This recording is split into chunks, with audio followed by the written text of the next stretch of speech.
All right, guys. Today I want to talk to you about critics and how to handle them. Because we all have them. Sometimes we are the critics. Everybody falls prey to criticism. It makes us feel bad. It makes us feel mad. It makes some people depressed. It makes people feel insecure. But it doesn't always have to be that way. And there is constructive criticism. We'll touch on that briefly. And what I want to show you is that there is a way to deal with criticism in a way that you can walk away from feeling stronger for. You can actually walk away from criticism, whether it's justified or not, looking good. And so I want to talk about that. I hope you watch this video all the way through, because I think that if you apply what I'm talking about, you'll be a whole lot better off. You'll actually be able to take a deep breath and feel like you can handle the next one that comes your way. Now, what I want to use as an illustration is a man named Brendan Behan. Now, people nowadays probably don't know who he is too much. I am not really too familiar with him. I do know that he was an Irish poet, a playwright, a short story writer, a novelist. And those kind of people are subject to criticism all the time because they're very famous and they're easy to pick on. So they had their trolls in their day just like we do now. And he was born in 1923, died in 1964 at the age of 41, didn't live a very long life, and that was because he was an alcoholic. And he was also a diabetic and didn't know it for many years. And so it contributed to his death. He really struggled with alcoholism all the way, ever since childhood. Ever since childhood. He actually showed up on the Malcolm Muggeridge show in England. I can't remember what year that was. Jackie Gleason was on the same day, but he showed up sop drunk and still managed to charm his audience. The British loved him. But he had a way of handling criticism. And here's what he said about critics. He said, critics are like eunuchs in a harem. They know how to do it. They've seen it done every day, and yet they are unable to do it themselves. And I think he had the key to really putting critics in their place. When you are criticized, when you can identify a critic by the negative output that they have, that they're launching in your direction, you need to ask yourself who they really are, what they really are to you or to anybody else, and how important they are, and what kind of shelf life what they have to say has. Now, it's very important. Now, this is not the main key. I have 4 things I want to share with you, but this is what I want to start with. You have to consider the source of your criticism, because not all critics are valid. And so from here, this is where we can begin to implement the 4 things I want to share with you. Now, it's very important to probably write this down, or at least refer to this video later on, because I think you're going to find it of some value. I don't want you to miss anything. I want you to be able to at least try all these things. You're going to be able to, because critics are never going to go away. You're always going to have them. You don't need to feel so insecure. You don't need to feel so angry or depressed, or however criticism makes you feel. You might be one of these people who already has very thick skin, and that might be great. But just because you have thick skin doesn't mean you're handling the criticism well. It's important to know how to handle it, because how you handle your critics could be a deal breaker. It could be a deal breaker in your relationships. They could be a deal breaker in your career or in your own personal happiness. And our critics come to us in all shapes and forms. It could be your spouse. It could be your children. It could be your boss, your coworkers, your friends even. But they come in all sorts of ways. If you run a business, you have people who put reviews on your site. And I'll share an instance with you about how I actually left a review, and I developed a critic by the business I left a review for. It's kind of interesting. But here are the 4 ways in which you can handle your critics. If you have a critic and they've launched an assault against you, here's something that you need to remember. First of all, the very first thing is, if at all possible, ignore them. Ignore your critics. Do not give away your power to your critics. Now, this is important to remember, because so many people do not ignore their critics. We live in a time when people want to be heard, and they want to be heard badly. And they feel like they have to stand up to every affront. And you don't need to. I'm telling you that right now. You don't need to stand up to every insult. You don't need to stand up to everything that is launched in your direction. Remember what being said? They oftentimes don't, even though they know how to do it, they've seen it done every day, they don't know how to do it themselves. It could be that your critic has no experience with what you're talking about. George Bruno, who, if you are not following him on YouTube, Instagram, or Twitter, you need to be. Because he's one of the people that brought it to light for YouTubers in particular, that if you have a YouTube channel and you have a critic, you want to look at who the one is that's criticizing you. And you'll oftentimes find out that the person criticizing you and giving you a negative diatribe is often the one who absolutely puts out no content. They contribute nothing. And these are called trolls, as we all know. So consider the source of your criticism, and if at all possible, ignore it, because criticism has a shelf life. Many criticisms could be squashed by simply ignoring them. It could be that if you ignore criticism, it will die on its own. But if you respond to it, you actually breathe life into it. And the more life you breathe into it, the more of a monster it becomes, and eventually it will consume you. So the best thing to do a lot of times is simply not respond.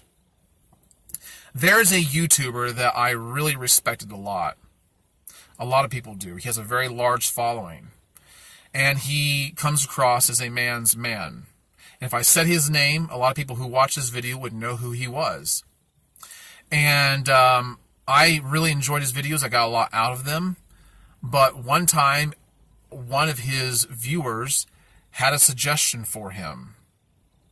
And this YouTuber took it as a criticism. I didn't read it as a criticism. I didn't hear it as a criticism, but he did.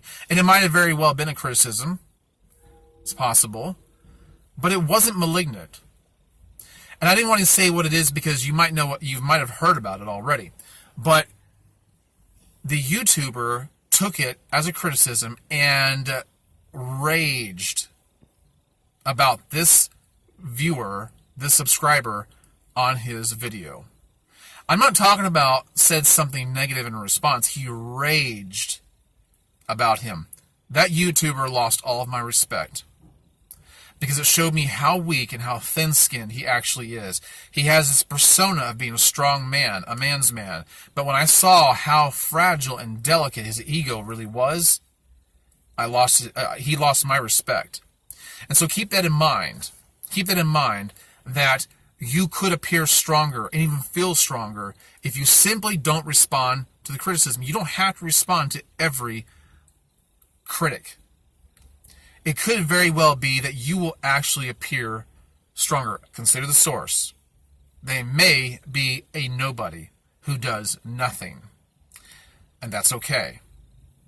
And the second thing you could do is if you have to respond, you can respond with agreeable sarcasm. Whether you're a YouTuber or whether it's your boss, or maybe if it's your boss, you might not want to be agreeably sarcastic. But if it's somebody that you don't have to rub elbows with all the time, you can agreeably be sarcastic. For example, I've had a few people who have trolled my videos and come up with something acerbic, and I don't generally respond at all to my critics. At all. I don't give them life.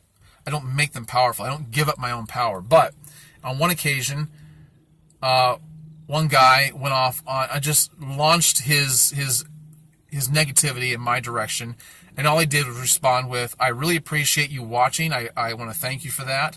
And I can always value professional input. And I want to say that you're compelling. Your content is so compelling." As it turns out, this man has absolutely no content. He produces no content, and yet, instead of getting emotional about it, instead of getting angry about it, instead of raging, I was agreeably sarcastic with him. I said, "Thank you for watching. I appreciate professional input and your content is compelling. It shuts them down because they can't fight with it. If you can agree with your critic, if you can agree with them, it does take the wind out of their sails. And the reason why is because a critic, someone who has something negative to say about you, always believes that they're on the opposite side of the fence as you. And when you repeat back to them what they've said, in a sense, but you're kind of tongue-in-cheek about it, and you can point out a flaw of theirs or a weakness or a breach in the works where they're concerned without attacking them, then it shuts them down. The number three thing you can do is let them have the last word. It's very important to let people have the last word. And I told my son this the other day, my 18-year-old son.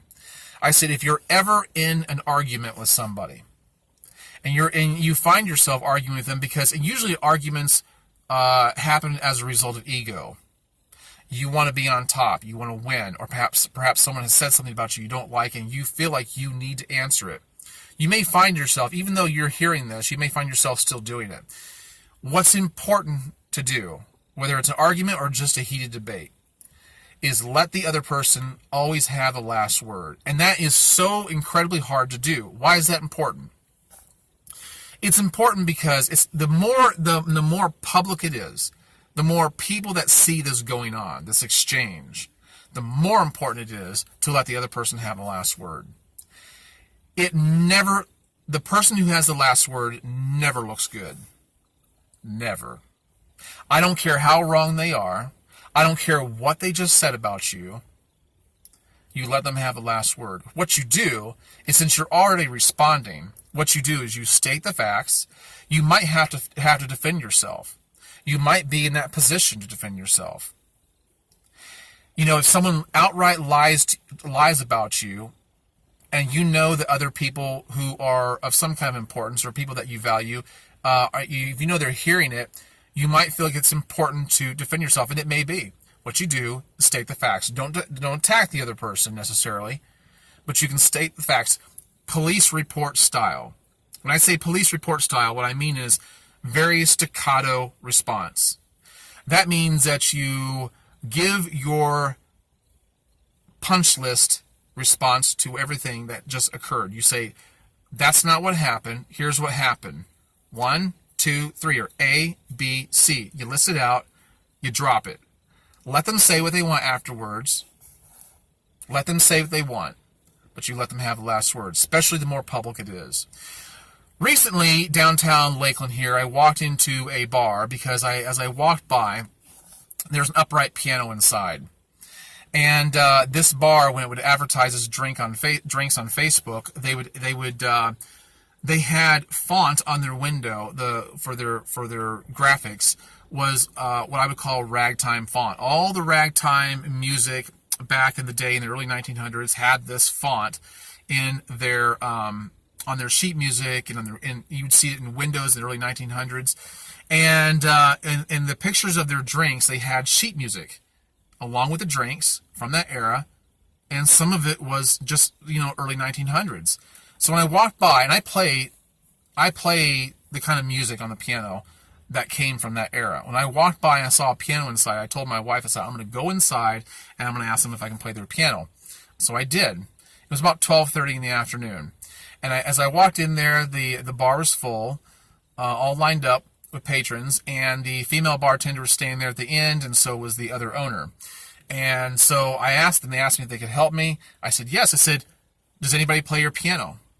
And the female bartender said, no, it's out of tune. No one ever plays it. And I asked the owner, the man standing there, I said, well, do you mind if I try playing it to see if it's still alive? And he says, by all means, go right ahead. I have at it. And he's bright-eyed and had a big smile on his face. He happily encouraged this. Well, I did go over and play. And I played The Entertainer. It's a very popular piece. If you're wondering what kind of music I play, go watch the movie The Sting with Robert Redford and Paul Newman. You're going to see exactly what I'm talking about. That's the kind of music I play. And so anyway, I played, and I got about 3 pieces in. And the bartender came over, and she said, do you think you can make that your last piece? I said, sure. Absolutely. I shut the lid, and I walked out. I'm not going to stay where I'm not wanted. Well, the vibe to that whole place was very strange, not because she didn't want me playing, but because whenever I've played anywhere before in my life, I've gotten a huge response. I can gather a crowd. I get lots of compliments. Now, it didn't shatter my ego, but it was a very strange vibe. It told me a lot about that particular bar. I walked out, and on their website, on their Facebook, all I put was, for the review, I put Twilight Zone atmosphere. Period. I didn't go on and on about the bar. I didn't say horribly bad things about it. But what I say could have been interpreted a lot of different ways. They went off on me, started messaging me on Facebook, and just reamed me up and down. Then they turned around, and on Facebook, under my review, they started lying about me, saying that they asked me not to play, and they asked me 2 times to leave, and I didn't leave, and all sorts of things. And all I did was give them a punch list of, no, this is what happened. Bam, bam, bam, bam, bam. Dropped it. And then I told them, I said, please don't ever contact me again. And this woman kept coming back with a response, and I did not respond. But she's going to be the one to look bad. This business is going to be the one to look bad. It's important to always let the other person have the last word. As hard as that might be, let it go. You will look better for it. It's going to take some grit. You're going to have to curl your toes and dig in, but you can do it. And that's important to do. The fourth way to handle criticism is consider the merit of the criticism. It could be that there's something to it. There could be a morsel of truth to whatever someone said, and you could learn from it. Not all the time, and perhaps not most of the time, but you could learn from it. One time I made a video as an emotional response to someone criticizing my beard publicly. And I made a I made a YouTube video about it, and I wish I had not, because someone went off on me and said, you sound like a snowflake in this video, and I was kind of put off by it. So I watched the video again, and I thought to myself, I can kind of see what he's talking about. I don't agree with him. I don't think I sound like a snowflake. I think what I had to say was true, but I can see how it was perceived as that. And so I was actually quite thankful. And I deleted that video. It was my mistake for making a video when I was in the emotional throes of what somebody had said to me. So consider the merit of criticism. Perhaps there's something to learn from it. The 4 things, to encapsulate them again, it was simply ignore your criticism, don't respond to your critics. Use agreeable sarcasm if you have to respond. Let them have the last word, especially the more public it is, and consider the merit of the criticism.